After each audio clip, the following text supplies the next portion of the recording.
when we last had you on FP Live a year ago, we were anticipating then a spring counteroffensive by Ukraine. That became a summer one, and now it's a fall one. How do you think it's going?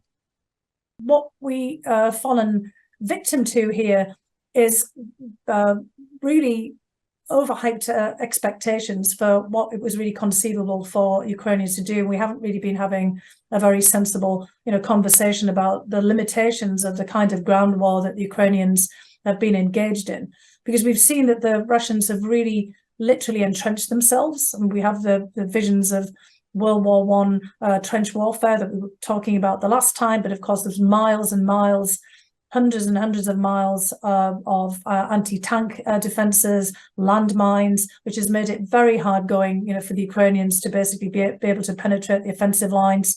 I mean, both Ukraine and Russia have had a hard time going on the offensive, where they've both been, very effective at basically defense. But there's one area where the Ukrainians actually have had some success because they haven't been confined by some of these constraints, and that's been in the Black Sea, because there's been a capacity there for innovation in drone warfare, attacks on Russian Black Sea fleet.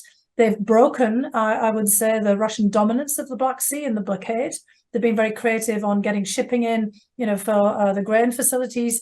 They've menaced Sevastopol. We've seen them, with drone attacks into Crimea and also into Russian territory proper.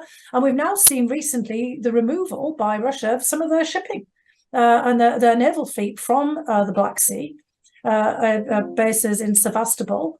But then a discussion of having another Black Sea port for Russia over the longer term in Ochamchira, in the disputed territory of Abkhazia and Georgia, which of course creates a whole set of other issues on the other side of the Black Sea here. But that actually is significant because it shows that Russia is worried about its position on the Crimean Peninsula in terms of its military position. And the Russians are aware now that the Ukrainians can actually do some damage there.